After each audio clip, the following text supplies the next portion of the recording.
E eu quero convidar você a abrir sua Bíblia comigo no livro de Esther.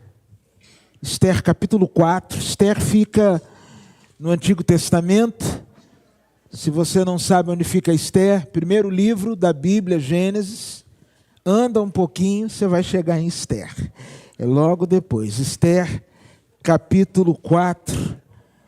E eu quero ler com você o verso de número 14 apenas.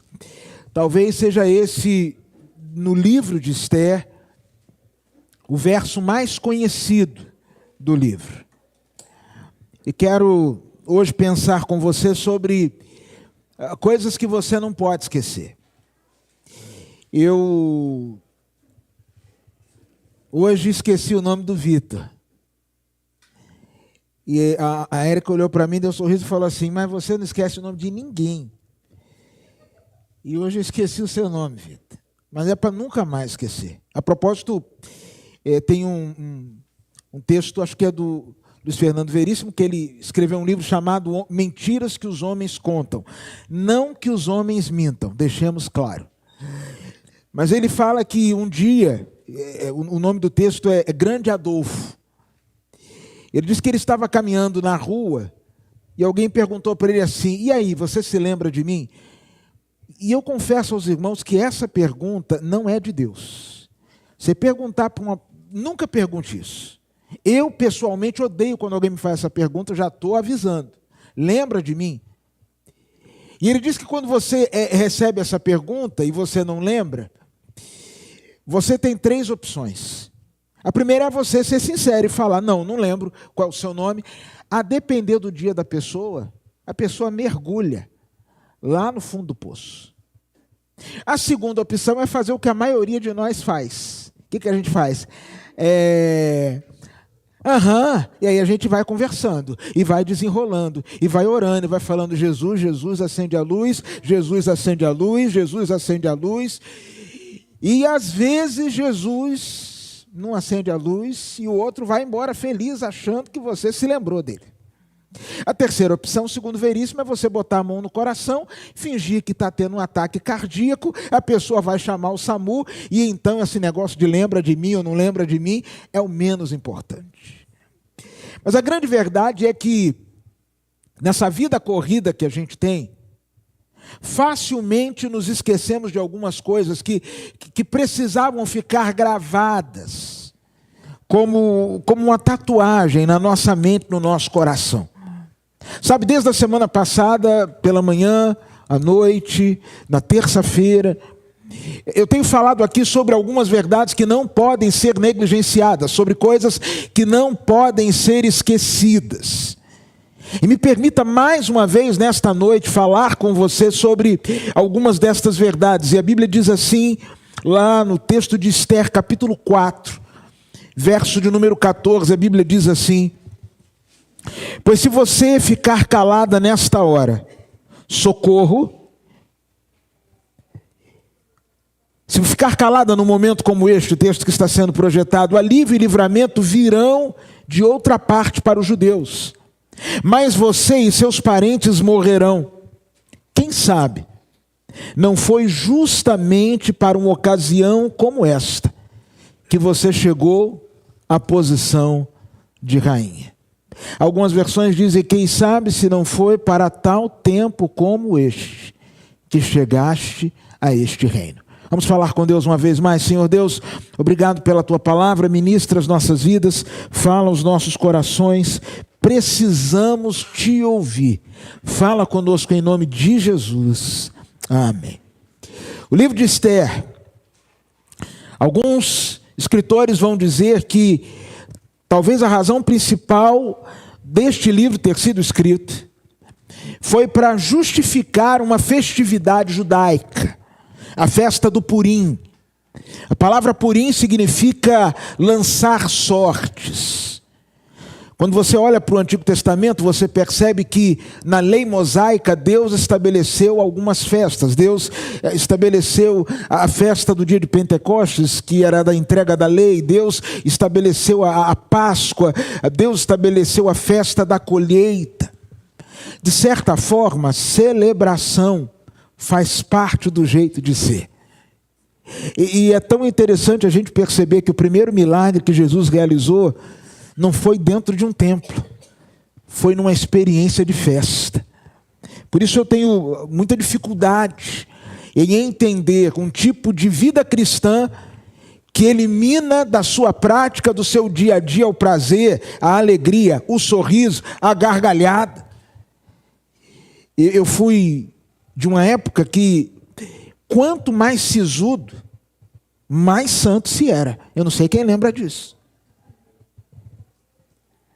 Eu conheço uma irmã que ela tentou se batizar 14 vezes, ser batizada 14 vezes. Aí ela ia para a profissão de fé. E aí alguém falava assim, alguém tem um testemunho para dar da irmã fulana, e alguém pedia a palavra e dizia, eu tenho.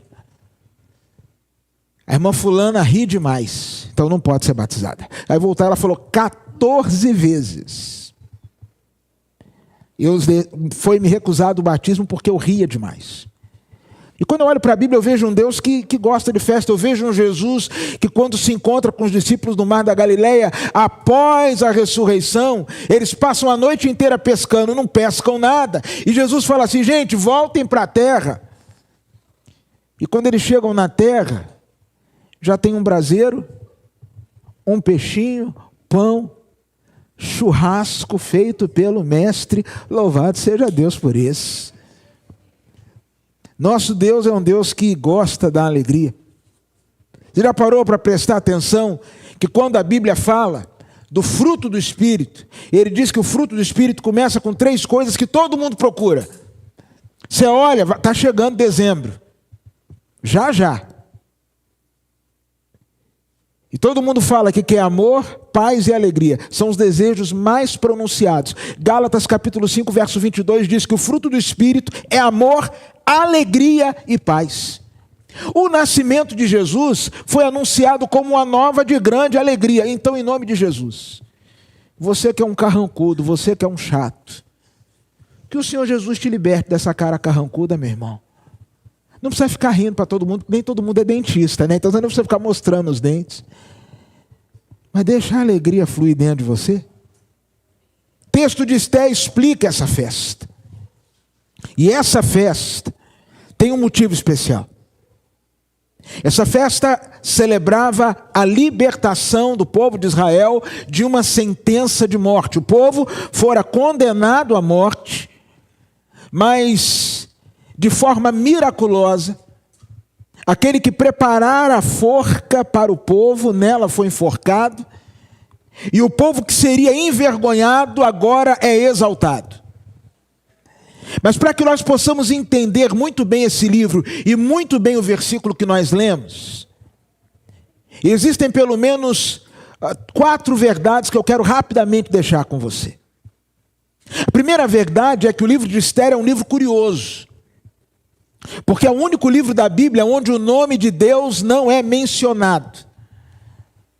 Mas o fato do nome de Deus não ser mencionado não quer dizer que nos bastidores Deus não estava trabalhando. Irmãos, existem momentos que nós não vemos o agir de Deus, mas o fato de você não ver não quer dizer que Deus não esteja fazendo. O livro de Esté, você pode ler os 10 capítulos, você não vai encontrar nenhuma só vez, nenhum só versículo citando o nome de Deus. No entanto, ao ler o livro de Esté, você vai perceber a presença de Deus do primeiro ao último capítulo. Preciso dizer para você que existirão momentos na sua vida e na minha vida de silêncio dos céus. Existirão momentos na minha vida e na sua vida onde nós perguntaremos assim, mas aonde está Deus? Existirão momentos na sua vida e na minha vida de angústia, aonde talvez façamos a mesma pergunta que Cristo fez na cruz do Calvário: Deus meu, por que me desamparaste? Mas eu quero lembrar a você que mesmo quando você não está percebendo, mesmo quando você não está vendo, ainda que você não esteja sentindo, Ele está agindo. Eu li um livro há uns anos atrás chamado Deus Trabalha no Turno da Noite. Um livro escrito por Ron Mel. E esse livro começa a falar sobre coisas que acontecem na cidade enquanto você está dormindo. Enquanto você está dormindo, se você for a um hospital, você vê a equipe trabalhando. Enquanto você está dormindo, tem gente cuidando da manutenção semafórica. Enquanto você está dormindo, existem policiais cuidando da cidade. Enquanto você está dormindo, serviços fundamentais continuam acontecendo. Enquanto você está dormindo, a Bíblia diz que o Senhor supre os seus amados até enquanto dormem. A primeira coisa que você precisa guardar na sua mente, no seu coração: eu posso não estar vendo, eu posso não estar sentindo, mas eu sei que Deus está agindo. Irmãos, às vezes a gente se sente como João Batista quando ele estava preso. João Batista estava preso e ele entra numa crise. É natural você entrar em crise. Se você nunca entrou numa crise de fé, você é um ser humano fora do comum. Às vezes eu passo por umas crises e falo com Deus assim: Deus, eu não estou entendendo nada. O Senhor não me deve nenhuma explicação, mas isso que eu estou vivendo não faz nenhum sentido. João Batista entra numa crise de fé, manda 2 discípulos até Jesus, a fim de que eles explicassem se Jesus Cristo era o verdadeiro Messias ou se outro haveria de vir. E a resposta de Jesus é a seguinte: olha, voltem e digam para João o que vocês viram. Os cegos estão vendo, os mancos estão andando, os surdos estão sendo curados, e aos pobres é pregado o evangelho da graça. Lá da cadeia, João não estava vendo, não estava percebendo, mas aqui a coisa estava acontecendo. Eu não preciso ver, tudo que eu preciso é crer. Quando eu olho para o texto, eu entendo ainda que para eu entender o capítulo 4 e a palavra de Mardoqueu, eu preciso voltar no capítulo 3. O capítulo 3 vai falar que havia um homem chamado, capítulo 3, verso 1 de Esther. Se você puder, Pietro, me ajude aí, por favor. Diz assim: algum tempo depois, o rei Xerxes promoveu Amã, filho de Amedata, o Agagita, e lhe deu posição de autoridade sobre todos os nobres do império. Verso de número 2 diz assim: todos os oficiais, quando Amã passava, todos os oficiais do palácio se curvavam diante dele para lhe demonstrar respeito, pois o rei assim havia ordenado. Mardoqueu, porém, não se curvava diante dele para lhe demonstrar respeito. Verso 3. Então os oficiais do palácio real perguntaram a Mardoqueu: por que você desobedece à ordem do rei? Todos os dias lhe diziam isso, mas ainda assim ele não dava ouvidos. Então contaram tudo a Amã, para ver se ele iria tolerar a conduta de Mardoqueu, pois Mardoqueu lhes tinha dito que era judeu. Verso de número 5 diz: quando Amã viu que Mardoqueu não se curvava para lhe prostrar respeito, ficou furioso. Contudo, foi informado da nacionalidade de Mardoqueu e decidiu que não bastava matar somente a ele. Em vez disso, procurou um modo de destruir todos os judeus. Volta para mim, por favor, no verso 1. Aqui começa a grande trama. Um homem chamado Mardoqueu, um homem chamado Amã, é colocado numa posição de honra pelo rei Xerxes. E agora, o texto ou a história vai dizer que sempre que Amã passava, todos tinham que se curvar a ele. Mardoqueu não se curvava, porque Mardoqueu sabia que o único a quem ele deveria prestar honra, louvor e adoração era o Senhor seu Deus. Amã fica furioso. E quantas vezes, irmãos, quando nós estamos furiosos, a nossa reação é desproporcional à ofensa. O problema dele era com Mardoqueu, mas ele resolve matar todos os judeus. Mas há um detalhe interessante aqui. A Bíblia diz que Amã, filho de Amedata, ele era o quê? O H. Pode ler sem medo, irmãos. Do jeito que está escrito é como pronuncia. O Agagita. Você sabe o que é isso? Agagita significa descendente de Agag. Mas quem é Agag? Estou na mesma, pastor. Vai sair da mesma agora.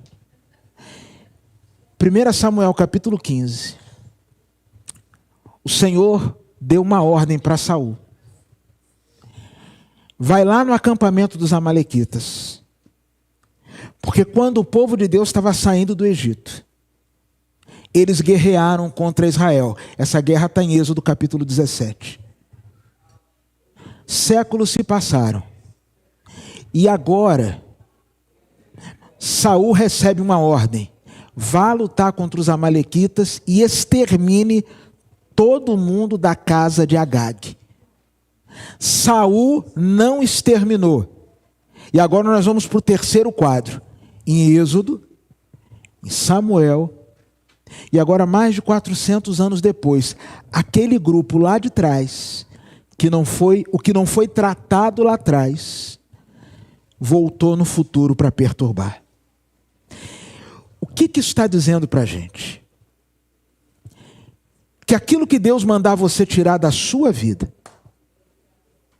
e você deixar, é só uma questão de tempo para isso se tornar uma dor de cabeça para você. Aquilo que Deus mandar você podar, exterminar, cortar, excluir, e você decidir regar, cultivar, manter, lá na frente vai ser dor de cabeça na sua vida.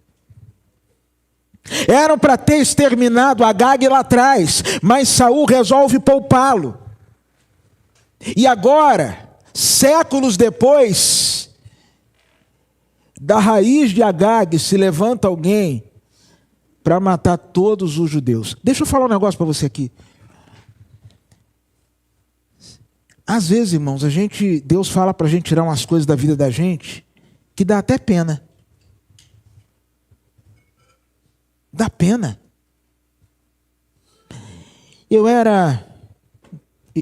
Não parece que eu já tenho 49 anos. Realmente.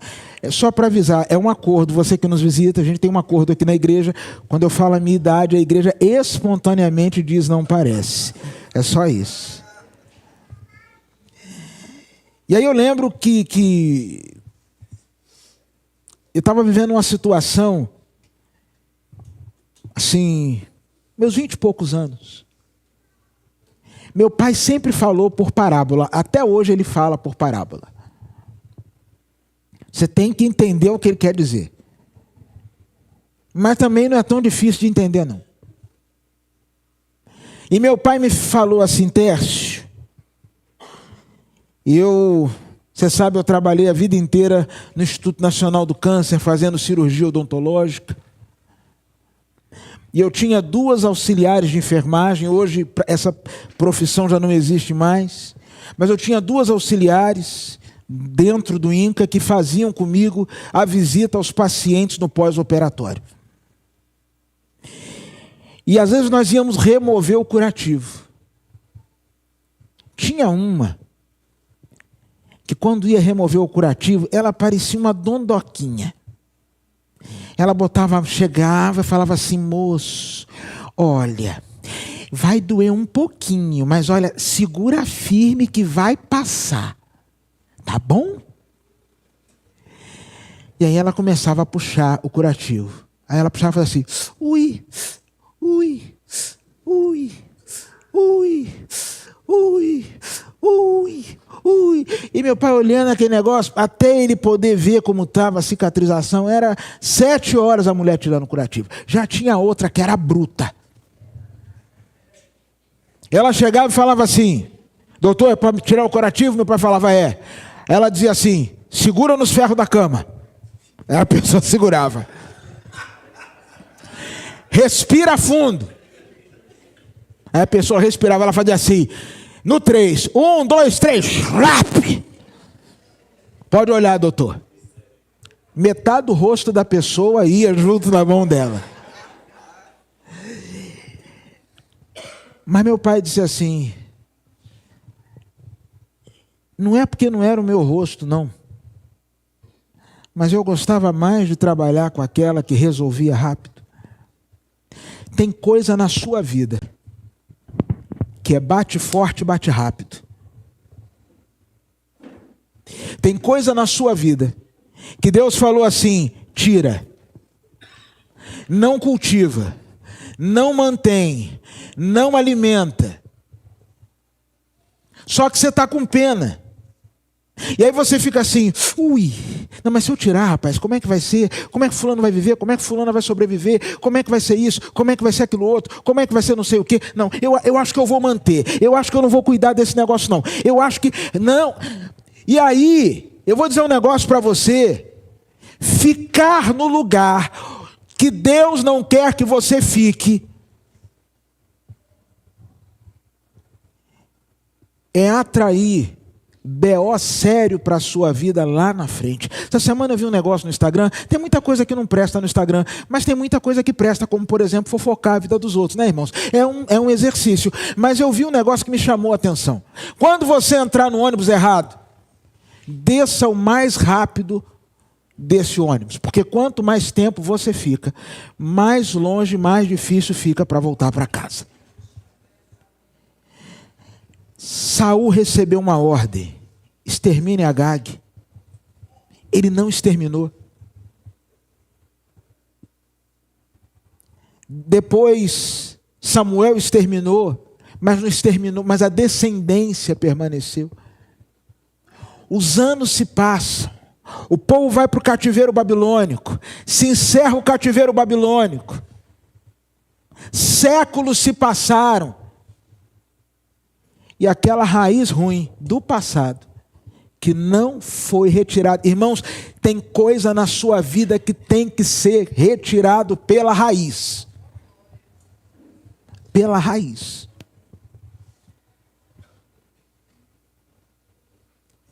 Retirado pela raiz, às vezes significa nunca mais voltar.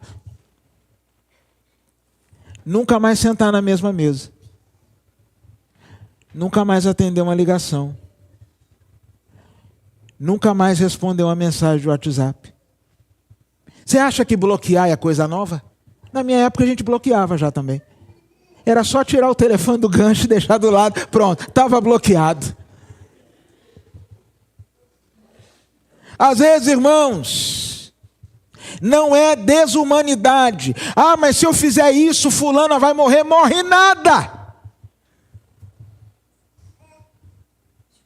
Ah, mas se eu tomar essa decisão, cicrano vai morrer. Não morre. E se morrer, se tiver com Jesus, foi para o céu, louvado seja Deus. O que você não pode é deixar Agag crescer. Porque senão lá na frente vai te dar dor de cabeça. Eu conversava com o coronel da polícia do Rio de Janeiro. Ele é extremamente operacional, aquele camarada que gosta do negócio. E ele falou um negócio comigo, e os operacionais que estão aqui sabem do que eu estou dizendo. Existe um binômio na vida: ousadia e... Irmãos, estou falando do Tiaguinho não, gente.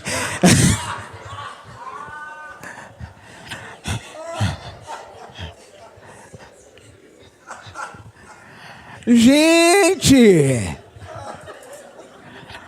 Cadê os mais ousados do Brasil? Eu falo ousadias, irmãos, e alegria. E o irmão Natan já começou. Tararara, tararara. Eu falei, oxê. Eu já vi o irmão chegando, tumultuando. Ai, meu Deus, que coisa louca. Que é isso? Mas tem Deus na letra, pastor. Ai, meu Deus, que coisa louca. Se você não sabe a resposta certa, não completa. Eu estou falando de segurança pública. E esse coronel da polícia falou assim: esse pessoal precisa se converter, rapaz. É por isso que eu tenho que pregar todo domingo. Aí eu prego 20 minutos. Por isso que eu prego muito tempo. Para ver se fica alguma coisa. Porque os irmãos já vão ouvir ousadia e alegria daqui para casa. Mas o binômio é ousadia e tolerância. Quanto mais tolerante você é, mais ousado o outro lado se torna. Isso é em tudo na vida. E ele falou assim, quanto mais tolerante, ele falou, não estou falando da polícia que entra para matar todo mundo, não estou falando disso não é disso que eu estou falando. Mas quanto mais tolerante se é, mais ousado o outro lado se torna. Não precisa levantar a mão. Mulheres que já viveram relacionamentos tóxicos, abusivos e com violência. Inclusive em outubro nós vamos ter aqui uma palestra na igreja com uma pessoa falando sobre Lei Maria da Penha. Porque você, mulher, precisa saber, você que está aqui, você que está acompanhando, que a agressão não é só física, verbal, psicológica. Violência é violar o outro. Você que já sofreu violência, não precisa levantar a mão nem dizer amém. Mas se você parar para prestar atenção, foi esse binômio. Quanto mais tolerante você foi, mais ousado o outro lado foi. Você que tem um funcionário folgado, não tem funcionário, que aquele estilista Clodovil Hernandes, ele tinha uns funcionários perturbados. Ele dizia assim, que ele tinha um jeito de dar bronca nos funcionários. Ele dizia assim para os colaboradores, meu sonho é que você fique rico, rico, rico, rico, rico. Tenha 40 funcionários e sejam todos iguais a você. Então assim, trabalhador ruim na empresa, como é que funciona? Quanto maior a tolerância, maior a ousadia. Isso em tudo. Criação de filho. Quanto maior a tolerância, maior a ousadia. Na caminhada com Deus, quanto maior a tolerância com Agag, maior a ousadia dele. Agag agora, por conta da raiva com Amã, com Mardoqueu, perdão, Ramã, por conta da raiva com Mardoqueu, ele não queria acertar só Mardoqueu, ele queria acertar todo o povo judeu. Tire da sua vida aquilo que Deus já mandou você tirar, não regue sementes que Deus não plantou, porque mais cedo ou mais tarde vai ser dor de cabeça na sua vida, mas B.O. sério. Se você ler o texto no capítulo 3, você vai ver que houve uma expressão de desespero tão forte, que todos os judeus choraram. O rei lança um decreto ordenando a morte de todos os judeus. E diz a palavra de Deus que quando essa palavra se espalhou em todas as províncias, quando chegou a mão ao conhecimento de todos os judeus, diz a palavra de Deus que houve um desespero, um choro. A Bíblia vai dizer no capítulo 4, no verso 3, que em cada província onde chegou o decreto com a ordem do rei, 4:3, com a ordem do rei, houve grande pranto entre os judeus, com jejum, choro e lamento, e muitos se deitavam em saco, em pano de saco e em cinza. Irmãos, essa dor toda foi provocada, sabe por quê? Porque Agag tinha que ter sido tirado de cena e ele foi mantido. Se você não guardar nada do que foi dito aqui nessa noite, se você não tomar nenhuma decisão a partir daquilo que Deus ministrou ao seu coração nessa noite, tome pelo menos essa: não regue sementes que Deus não plantou. Não mantenha na sua vida quem Deus já falou para você deixar do lado de fora. Não tenha pena. Eu ouvia uma expressão quando eu era pequeno que dizia que todo bonzinho vira coitadinho. Seja justo, seja justa. Mas não seja bonzinho, não. Bom só tem um, que é Deus. Faça a sua parte. Mas deixa eu falar uma última coisa aqui. Eu ia falar sobre 4, mas dado o avançar da hora, deixa eu falar só uma última. A pergunta de Mardoqueu a Esther, sua sobrinha. Verso de número 14 do capítulo 4. Esse verso me apaixona. Primeiro porque ele diz que o socorro do Senhor sempre vem. Salmo 121 diz: eleva os meus olhos para os montes, de onde me virá o socorro? O meu socorro vem do Senhor que fez os céus e a terra. Depois o verso vai dizer: não deixará vacilar o teu pé. Aquele que te guarda não dorme. Eis que não dorme, nem tosqueneja o guarda de Israel. De dia o sol não te molestará, nem a lua de noite. O Senhor é quem te guarda. Ele guardará a tua entrada, a tua saída. Ele guardará a tua vida desde agora e para sempre. Amém. Ou seja, o socorro virá. Mas preste atenção o que diz esse versículo, no verso de número, capítulo 4, verso de número 14. O finalzinho do versículo, a Bíblia diz assim, Esther 4, 14. Quem sabe, não foi justamente para uma ocasião como esta, que você chegou à posição de rainha. Eu queria, em 2 minutos, falar uma coisa para você. 2 minutos meus, não são seus não. 2 minutos meus são diferentes. Nós prostituímos o significado da palavra bênção e ser abençoado. Porque na Bíblia, irmãos, bênção nunca deu a ideia de uma cisterna onde eu armazeno água para minha satisfação. Bênção é fonte, é rio por onde a água passa e vai irrigando outros lugares. O Senhor disse para Abraão assim: eu vou te abençoar, e em você serão benditas todas as famílias da terra. Eu sou abençoado para abençoar. E quem sabe, se não foi para uma ocasião como essa, que Deus te colocou no lugar que você está. Nós precisamos, irmãos, entender uma coisa. Eu tenho falado muito sobre isso aqui, e eu estou repetindo de forma intencional. Nós fomos criados com um propósito. E quando você nasceu, e Deus tinha um propósito para você, Deus permitiu que outras pessoas nascessem também, para que juntos vocês pudessem realizar esse propósito. E às vezes, irmãos, nós achamos que o lugar que estamos, a posição que alcançamos, é para terminar em nós. Quando você acha que a bênção termina em você, você está prostituindo o significado da bênção. O curso que você fez, claro que ele vai gerar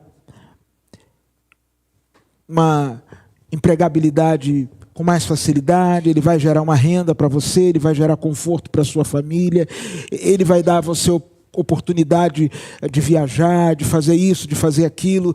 Mas deixa eu falar uma coisa para você, e o que mais?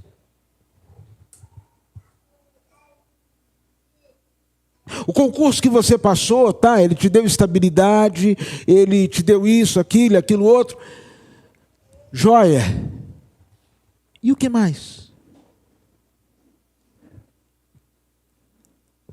Quem sabe, se não foi para um tempo como esse, que você chegou a esse reino. Senhor, o Senhor me colocou num lugar tão especial. E a pergunta hoje é, Senhor, como a partir deste lugar eu posso honrar o teu nome? Esther foi bênção. Leia o livro de Esther e você vai perceber. Arriscou o pescoço, quase morreu, mas foi instrumento de Deus para que o seu povo inteiro fosse salvo. Deus não te trouxe até aqui para que se cumpra em você e em mim aquela palavra que está numa parábola que Jesus contou. Ele fala de um homem que construiu celeiros e ficou muito rico e foi enriquecendo. E um dia ele começou a andar no celeiro e falou assim: alma, você tem muitos bens em depósito. Come, bebe, regala-te. E aí, a palavra de Deus diz que naquela mesma hora ouve-se uma voz que diz assim: louco, esta noite pedirão a tua alma. E o que você tem preparado, para quem será? Aquele homem achou que podia ser feliz com dinheiro, mas sem pessoas e sem Deus. Há um propósito. Viva pelo propósito.